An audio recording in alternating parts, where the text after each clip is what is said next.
ओम गणेशाय नमः। ओम नमः शिवाय। मैं निखिल ज्योतिष आचार्य आप सभी का मेरे चैनल पर पुनः स्वागत करता हूं। आशा करता हूं कि आप सभी स्वस्थ होंगे। महादेव की कृपा आप सभी पर सदैव बनी रहे।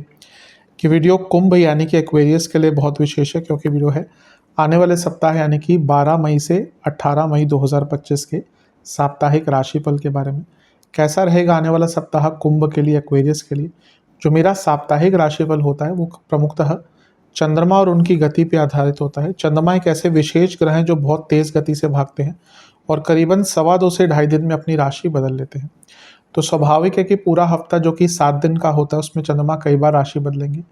चंद्रमा मन के कारक है और उनकी विशेषता ये भी होती है कि वे जिस भी भाव में जाते हैं उसको एक्टिवेट कर देते हैं। इसलिए डे टू डे एक्टिविटीज़ पर चंद्रमा का इम्पैक्ट बहुत होता है और इसलिए साप्ताहिक राशिफल की विशेषता भी बहुत होती है।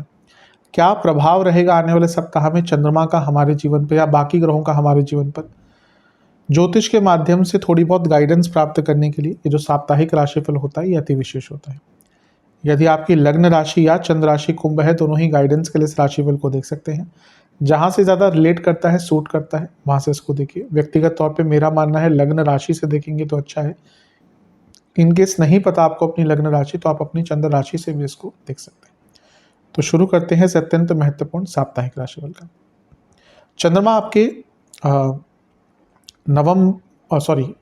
दसवें भाव में प्रवेश कर जाएंगे 12 तारीख को रात में, या फिर कहिए 13 अर्ली मॉर्निंग 0030 के आसपास, और 15 तारीख दिन के 2 बजे तक उनका प्रवास यहीं पर रहेगा। चंद्रमा का 10वें घर में आना यूं तो अच्छा ही होता है।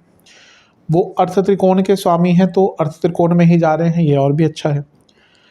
और यहाँ पर परिवर्तन योग भी बन रहा है, क्योंकि चंद्रमा का है मंगल की राशि में है, मंगल का है चंद्रमा की राशि में। तो ये 2 उपजे भावों में और 2 अर्थ त्रिकोण के भावों में परिवर्तन योग बन गया। तो ये बहुत अच्छा है। काम भी बनेंगे, करियर में भी आगे बढ़ेंगे, पैसा भी आएगा, रिकॉग्निशन भी प्राप्त होगा। और ये हफ्ते का शुरुआती भाग ही गति प्रदान करता हुआ दिख रहा है। तो ये हफ्ता बहुत अच्छा है। हफ्ते का शुरुआती भाग स्पेशली गुरु का प्रभाव है, और गुरु लाभेश भी हैं, धनेश भी हैं, और खुद ही राशि बदलने वाले हैं। तो जाते जाते क्या बदलते बदलते, क्योंकि वो धनेश हैं, लाभेश हैं, तो धन के रूप में बहुत कोई सुनहरा अवसर आपको देकर जा सकते हैं। और राहु का प्रभाव भी है, वो खुद भी राशि बदलने वाले हैं। तो इनकम के नए सोर्सेस, विदेश से पैसा, धन कमाने के नए मौके, बहुत सब कुछ प्राप्त होता हुआ दिख रहा है। तो एक प्रकार से हफ्ते का शुरुआती भाग बहुत अच्छा है। बस एक चीज़ की दिक्कत है कि चंद्रमा नीच के, जिसके साथ परिवर्तन बना रहे हैं वो भी नीच के। गुस्सा थोड़ा कार्य क्षेत्र में ज़्यादा रहेगा और फोकस थोड़ा सा कम रहेगा, इस पर ध्यान दीजिएगा। नवांश कुंडली बता रही है कि आगे बढ़ने का टाइम है। हफ्ते का शुरुआती भाग गतिशील है। दशांश कुंडली कार्य क्षेत्र में कम्युनिकेशन पर बहुत ध्यान दीजिएगा। बिजनेस लालच में मत पड़िएगा, जैसा चल रहा है चलने दीजिए। लव लाइफ, एक दूसरे को जानने का बहुत प्रयास कीजिए। आंतरिक रूप से कहीं ना कहीं कम्युनिकेशन अच्छा रखिए, यानी कि ना एक दूसरे को समझने का प्रयास कीजिए। बाहरी तौर से बातचीत तो हो जाती है। वैवाहिक जीवन, कुछ लोग आपके बीच में प्रॉब्लम्स क्रिएट कर रहे हैं और आपको पता भी नहीं चल रहा, इस पर विचार कीजिएगा। जहाँ तक स्टूडेंट्स की बात है, पेशेंस रखिए। पेशेंस की थोड़ी आपके अंदर कमी दिख रही है, इसके कारण से गड़बड़ कर देते हैं। सेहत की जहाँ तक बात है, कफ रोग, चेस्ट की प्रॉब्लम, इंडाइजेशन और आँखों की प्रॉब्लम तंग करेगी। सर्वाष्टक में आपका 12वां घर बली है। थोड़े से खर्चे हफ्ते के शुरुआती भाग में ज़्यादा रहेंगे। 15 तारीख दिन के 2 बजे के आसपास चंद्रमा राशि परिवर्तन करके आपके 11वें भाव में यानी कि धनु में आ जाएंगे, और 18 मई अर्ली मॉर्निंग 1 AM तक यहीं पर रहेंगे। इसी दिन सूर्य का गोचर भी हो जाएगा, वो आपके 4थे घर में आ जाएंगे, और इससे एक दिन पहले गुरु का गोचर हो चुका होगा, वो आपके 5म भाव में आ जाएंगे। चंद्रमा का लाभ स्थान में आना अपने आप में बहुत विशेष है। लाभ की प्राप्ति होती है, और वो उपचय भाव के स्वामी है, फिर से उपचय भाव में गए तो गतिशील ये भी समय रहेगा। धन प्राप्ति बहुत तेज गति से होगी। इच्छाओं की पूर्ति, अटके काम पूर्ण होंगे। बहुत अच्छा टाइम है। कोई केस चल रहा था, कोई पैसा अटका हुआ था, सबके लिए बहुत अच्छा है। गुरु का प्रभाव भी आ गया। गुरु की अपनी ही राशि है, और गुरु जैसे मैंने कहा आपके धनेश भी हैं, लाभेश भी हैं, और चंद्रमा 6ठे घर के स्वामी हैं। तो फिर से कहूँगा, कोई पैसे का काम अटक रहा था या पैसे कमाने के नए सोर्सेस नहीं खुद मिल पा रहे थे आपको, आइडियाज़ नहीं आ पा रहे, तो ये सारी ही चीज़ें उसके लिए अच्छी हैं। शनि का प्रभाव भी है, एक और तो वो लग्नेश है, तो इस नाते तो और धनस्थान में बैठे हैं, पैसा देंगे, लेकिन वो विषतोष भी बनाते हैं, केमद्रुम योग भी बन रहा है और धनु राशि में, तो एंग्जाइटी और ओवर थिंकिंग बहुत रहेगी। इस चीज़ पर केवल आपको नियंत्रण पाना है, अदरवाइज तो समय अच्छा है। नवांश कुंडली, एक गति आ रही है जीवन में, तो उसका लाभ उठाइएगा। दशांश कुंडली, कार्य क्षेत्र में पॉजिटिव रहिएगा, किसी की बातों को मन से मत लगाइएगा। बिजनेस की जहाँ तक बात है, बहुत अच्छा टाइम है, भाग्य का भरपूर साथ मिलेगा। लव लाइफ के हिसाब से चीज़ों को सकारात्मक रखिए, बहुत काम आएगा। वैवाहिक जीवन, एक ही दिक्कत, एक ही परेशानी कि फ्यूचर प्लानिंग नहीं है। स्टूडेंट्स की जहाँ तक बात है, आपको थोड़ा सा फ्रेंड सर्कल अच्छा करना पड़ेगा, जो अभी उतना अच्छा नहीं दिख रहा। जहाँ तक सेहत की बात है, कफ रोग बने रहेंगे, पेट के रोग बने रहेंगे, लोअर बॉडी में प्रॉब्लम रहेगी। सर्वाष्टक में आपका लग नहीं बली है, कुछ इंपॉर्टेंट निर्णय लेना है, उसके लिए हफ्ते का मध्य भाग बहुत अच्छा है।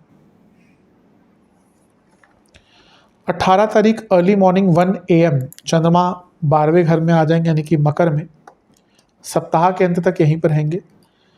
इसी दिन राहु और केतु का गोचर भी होगा, राहु लग्न में तो वहीं केतु सप्तम में आ जाएंगे।